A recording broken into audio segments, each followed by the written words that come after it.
Hello, and welcome back to my channel, The Independent Pianist. I'm your host, Cole Anderson. Today we cover the first of Brahms's two Rhapsodies, Opus 79. I already did a video on Opus 79 number 2 quite a while back, so do check that out if you are curious about the companion piece to this one. The term Rhapsody originated with the dedicatee of these pieces, Elisabeth von Herzogenberg. She was a close friend of Brahms and apparently a spectacular pianist.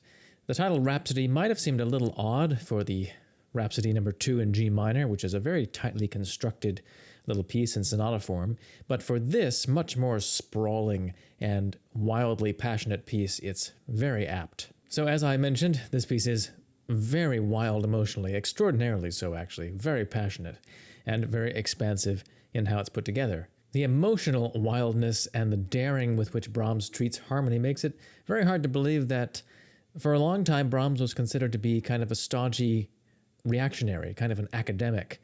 For many, many generations, this was the case. For instance, when Arthur Rubinstein made his debut in France in the early years of the 20th century and played some pieces by Brahms, he was astounded by the cold reception that this music found. Maybe it's because on the surface, the music doesn't seem particularly brilliant. It's very darkly colored. There are thick textures, rich sonorities, and it tends to favor the lower registers of the piano. However, there's also a vast creativity and an infectious kind of physicality to this music.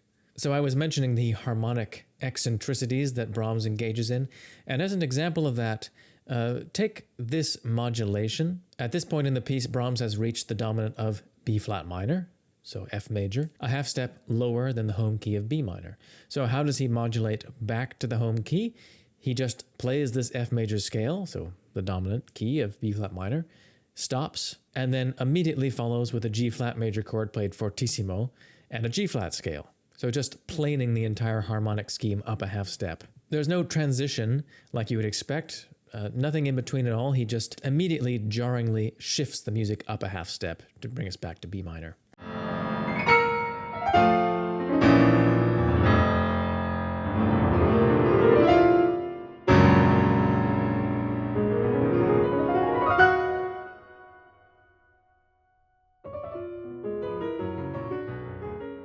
So from my perspective, there's a kind of roughness, an intentional kind of archaism in gestures like these that puts me in mind of other works from the 19th century by Germanic composers that were looking towards Teutonic myth and legend.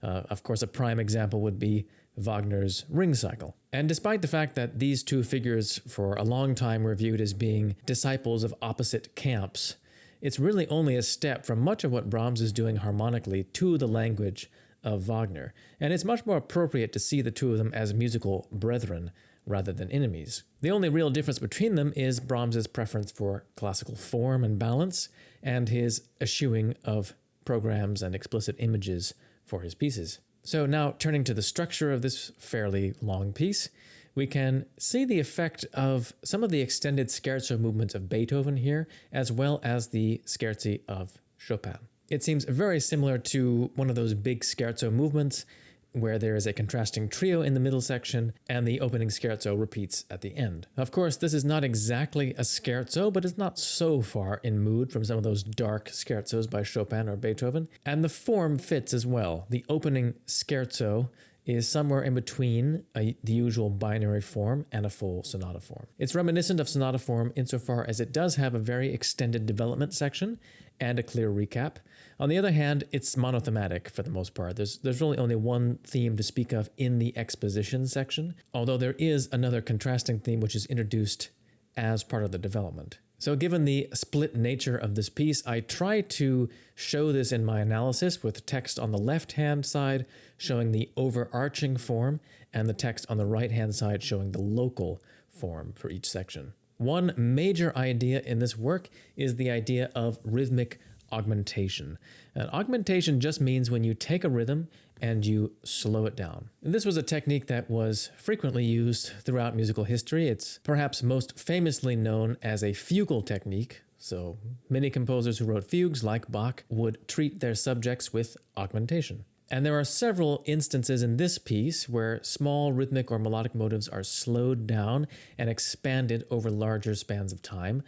A small example of this is actually in the very opening. So the 3-note triplet motive that you hear in the right hand is slowed down rhythmically into 3 even eighth notes that form the accompaniment motive.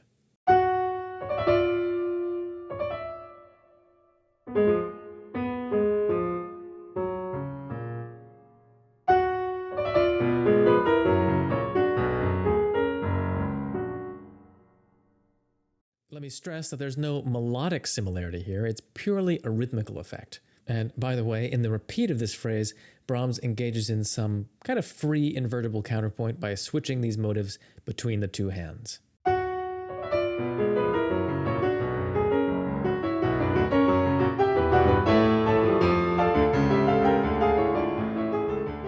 Another smaller example of rhythmic augmentation comes at the end of the exposition, where there is a kind of new theme, still clearly a variant on the opening theme, but which begins with some new repeated notes.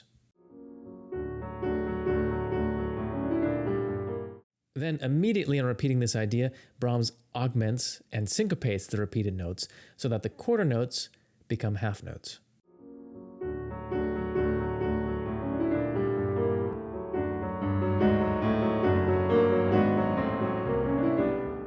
A more drastic example of this process also begins with this phrase. If you listen again to that same snippet, but this time focus more on the left hand, you will hear that there's a chromatic ascending line in the bass and in the alto.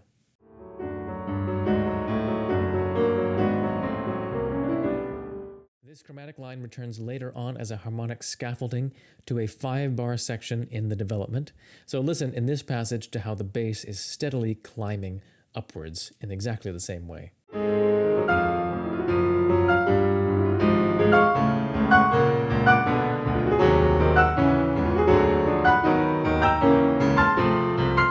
This kind of procedure, where small motives are transformed into the building blocks for larger scale parts of the form, is very reminiscent of the Viennese masters, whom, of course, Brahms had enormous respect for, particularly Haydn and Beethoven. And it's this kind of internal consistency and logic which prevents this kind of wild and sprawling piece from devolving into chaos. The underlying structure is very firmly etched indeed. This rhapsody differs from its counterpart, the G minor Rhapsody, in that it has enormous contrasts between the sections. The middle trio section is as different as it's possible to be from the opening part. It's entirely untouched by any kind of turmoil. It's in the style of a string trio. You can hear 3 quite distinct parts heard over an almost continual B pedal point.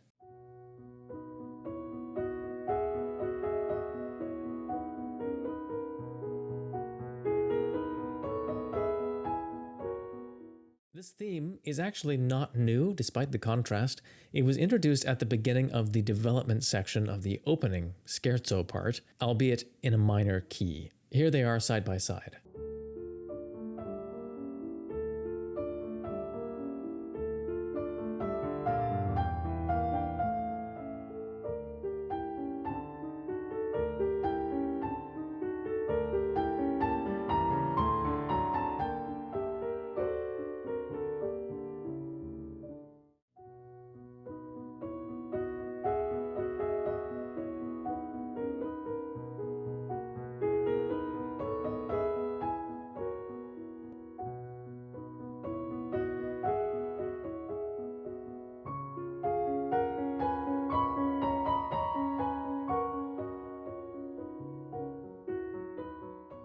So as you can hear, they have the same rising fourth interval and even the same rhythmic structure. One other interesting thing in this trio is that the triplet idea from the opening, as well as the idea of rhythmic augmentation, both return in a disguised way towards the end of the trio.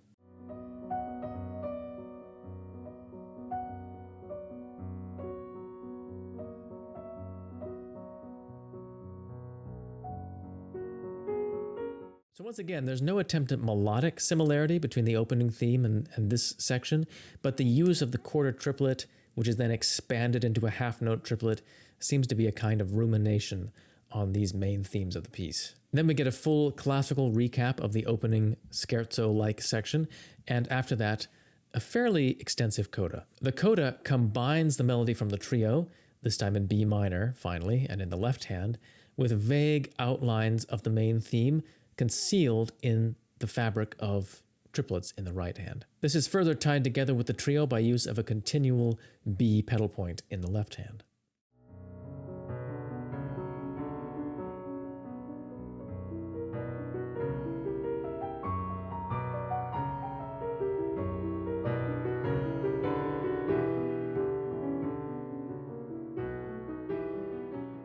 So the melodic similarity I'm pointing to in the right hand is pretty subtle, and it could be debatable, but I hear a similarity between this characteristic motive in the main theme and these intervals in the coda.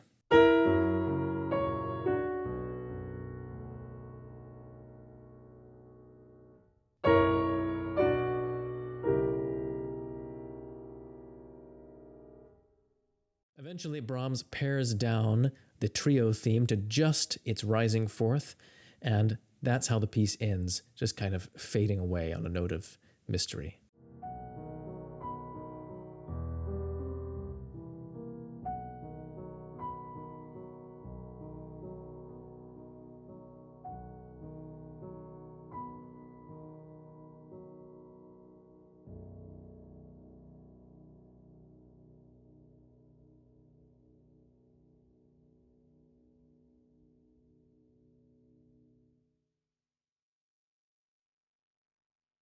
So thank you very much for watching this video. I hope this gave you some interesting thoughts about this piece. And please do consider becoming a financial supporter of the channel if you can. One easy way to do that is at www.patreon.com/independent pianist, where you can make monthly pledges to help me keep bringing you this content. If you don't feel comfortable doing that, though, please just like the video, subscribe, and come back next week for some more great music. Until then, please take care.